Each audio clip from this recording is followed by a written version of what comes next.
کسی سیانے نے کہا آدمی کی حماقت 3 چیزوں سے معلوم ہوتی ہے۔ پہلی چیز کیا ہے کہ وہ فضول اور بے معنی باتیں کرے، دوسری جو بات نہ پوچھی جائے اس کا جواب دے، اور تیسری بے سوچے سمجھے ہر کام کو شروع کر دے۔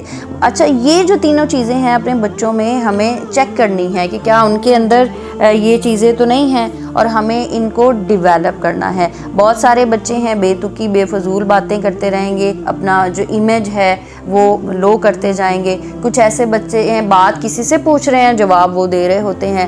اچھا، بے سوچے سمجھے کام شروع کر دیں گے، اور اگر ہم پوچھیں بیٹا یہ آپ نے کام کیوں کیا، اس کی کیا وجہ ہے، تو ان کے پاس کوئی جواب نہیں ہوگا۔ تو یہ ساری چیزیں کس نے سکھانی ہے؟ یہ ایز اے پیرنٹ ہم نے سکھانی ہے۔ اپنے بچوں کو کمیونیکیشن سکل میں اسٹرانگ کرنا ہے اور بتانا ہے کہ یہ جو گفتگو کی اقسام ہیں یہ آپ کی پرسنالٹی کا حصہ نہیں ہونی چاہیے۔ ہم نے بتانا ہے فضول باتیں کون سی ہیں، ہم نے بتانا ہے کس طرح سے آپ نے جو آپ سے نہیں پوچھا اس پہ خاموشی اختیار کرنی ہے۔ اس کے علاوہ یہ بھی بتانا ہے کہ کچھ باتیں بیٹا ایسی ہوتی ہیں جو آپ کے بتانے کی یا آپ کے جواب کی دینے کی نہیں ہوتی، تو وہاں خاموش کیسے رہنا ہے، اور بتانا ہے کہ اپنے ہر کام کے آغاز سے پہلے اس کے انجام پہ نظر ضرور رکھو، ضرور سوچو کہ میں یہ کام کیوں شروع کر رہا ہوں اور اس کا اینڈ کیا ہوگا۔